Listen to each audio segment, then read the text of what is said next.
All right, squad. Hey, listen, so I think today it's extremely important for you to understand our 3 core training rules here at TNT Fitness, okay? So you'll hear our coaches talk about it. I'm going to talk about it now. But if you just follow these 3 rules, it'll almost guarantee success and a path towards you achieving your goals, okay? So when we look at our 3 main training rules, number 1 is safety first, 100% of the time. And we're going to break this down in a minute on the board behind me. Number 2 is the stop rule. Again, going to break this down, but it's all about tempo within your exercise. And number 3 is combining number 1 and 2, safety first, the stop rule, so into the rule of 2, which makes sure that you're training as intentionally as possible from day 1 to 10 years in as a member here, okay? So the first rule we talk about is safety first, okay? So safety first, right? So safety can mean a few things. Safety can mean our coaches see something that doesn't look safe, and we're going to step in right away and we're going to tell you to stop, okay? It can also mean that something doesn't feel right for you. So safety is also you advocating for yourself and saying, hey coach, this just doesn't feel right. Is there something else I can do? Okay. So safety, without that, it's going to be really hard for you to find success because it's going to be really hard to trust the system, the program, the process, and sometimes it's even hard to trust yourself. And if things don't feel right, it's going to be really hard for you to continue to show up, which all of us can agree that the more times you show up, the more consistent you are, the better the chance at achieving your goals. So safety first. That's from our perspective. If we see something that doesn't look like it should, we're going to jump in and we're going to stop it right away, especially if someone can get hurt. Number 2, the other flip side of this is on you. If it doesn't feel right, you need to advocate for yourself, raise your hand, ask a coach, hey, this doesn't feel right. Is there something else we can do? And we're going to be sure to do that, okay? Once safety is established, then we have the stop rule. In its simplest terms, okay, the stop rule is if you were doing an exercise on the eccentric portion, so the eccentric would be the lowering portion most of the time. On a deadlift, it would be the extension. So it's basically the extension portion. So if I'm squatting, if I'm pressing here, right? If I'm hinging, it would be actually on the extension up, okay? Anytime we're eccentrically loading, if I were to yell stop, could you stop on a dime, okay? I'm going to give you a quick example here, but if you were squatting and you were just going really fast, and I said stop, could you stop there? Or if I said stop, and you had to use momentum to squat, you're doing that exercise too fast, okay? So here's why this is important. Rule number 1, safety. If we're moving really fast, you're actually increasing the chance that you could get hurt, okay? But really, TUT. TUT stands for time under tension. So time under tension is king if you want to get stronger, you want to build more muscle, and protect the joints and just feel better overall. Like, there is no other way to get stronger than spending time under tension, okay? So the cool thing about the stop rule is it checks multiple boxes. It keeps it safe, right? Then it also gives you time under tension, which is going to help you optimize strength. When we spend a lot of time under tension, and this could be numbers of seconds, it could be number of sets and reps, it could be total volume and total weight we're lifting, we're going to build strength. And when you can control an exercise, that allows you now to advance and increase intensity. So one of the ways to track intensity is simply by adding resistance or adding weight, right?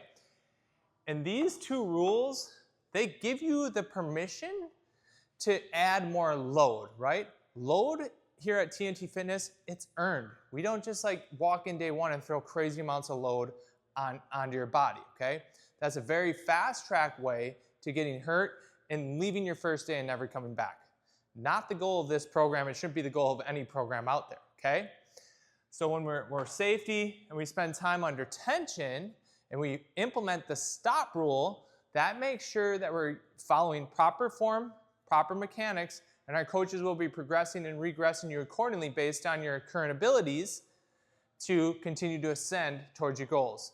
Now, the other important thing with time under tension, a little more scientific, is a lot of times people feel like they're immobile and they're not flexible. Here's the thing. When we can load our body appropriately and spend time under tension through proper ranges of motion, we're automatically going to improve our flexibility and our mobility. Case in point, Olympic weightlifters, you won't find those people in a yoga class most of the time. But yet, I've quite literally seen an Olympic lifter take their foot, they're about 5'8", 5'9", take their foot on a box that was well over 6 feet and comfortably stretch over the top of that. This is about 4, right?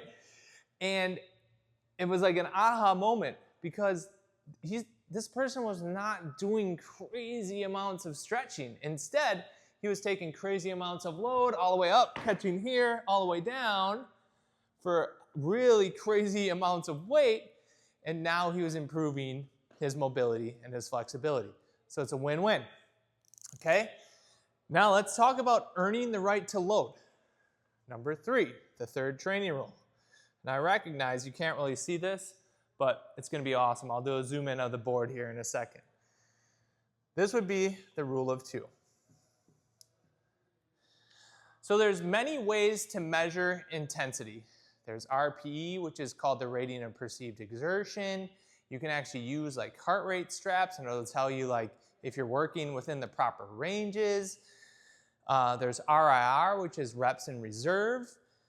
And really, that's the rule of 2, okay? RPE is relatively subjective. Some people's 8 is in, for me, could be my 5 or 6. They're talking the whole time and they do rep number 8, 9, 10, and they're like, oh man, this is really hard. Ooh, okay, would you rate that on the scale of 1 to 10? They're like, oh, that's at least an 8. Maybe early on, that could be an 8 for them, but if you're talking and not really struggling, an 8 like doesn't really jive there, okay? So RIR, reps in reserve, or the rule of 2, is simply this. If it's 3 sets of 10 today, and on set 1 and 2, you do 10 pretty comfortably. And then the third set of 10, you get to 10, and you could do maybe 2 reps, like it would be a struggle for 2 reps. That's a great set. Now you do your sets of 10, and then you go to your third set of 10, and you get to 10, and you feel like you have 3, 4, 5, 6, 7 reps in the tank. That's not what you're going for, okay?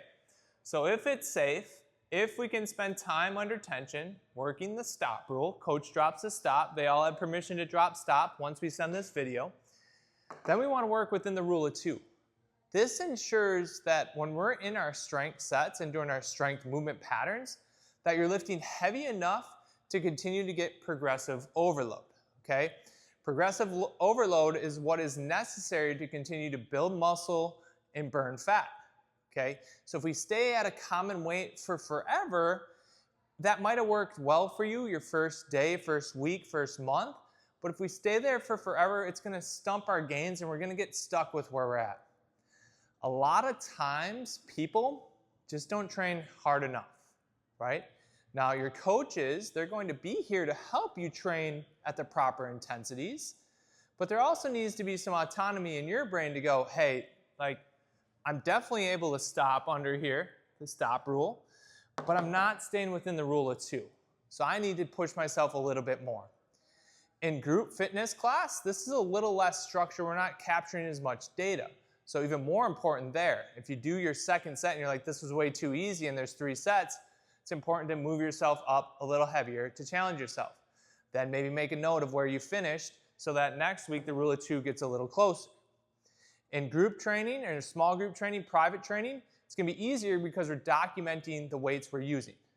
So remember, the rule of 2 is this idea that if you were doing 10, you might be able to get 12 reps. If that were the case, good set. Flip side, if we're doing a set of 10, you comfortably could have done 15 plus. Not a good weight, that needs to be noted, and then next week we need to go a little bit heavier. Okay, guys? So these are our 3 main training rules. Safety first. Is it safe? If it's not, and someone might get hurt, coach is going to jump in immediately and stop you. It's also for you to advocate for yourself and say, this doesn't feel right. The stop rule, spending time under tension, right? If a coach, myself, or any of our other coaches were to come and say, stop, can you stop in that eccentric phase under control, or would you have to use momentum to stop? If that's the case, we need to get better time under tension to keep it safe, and it'll also allow you to train heavier. You're earning your right to increased resistance. That comes to our rule of 2. Do you have 2-ish reps in the tank? If so, perfect. We don't want to be too less either. So I didn't bring this up. If we say set of 10 and you only get 8, that's not good either. So it's this perfect recipe, the Goldilocks of strength training, to have just around 2 reps in the tank. So I'm going to bring this board a little bit closer just to do a quick review here. The sun is killing me, as you can tell, but we have safety first, we have the stop rule, and then we have the rule of 2. Those 3 training rules will allow you to achieve your goals and train healthy and strong for forever. Let us know how we can help.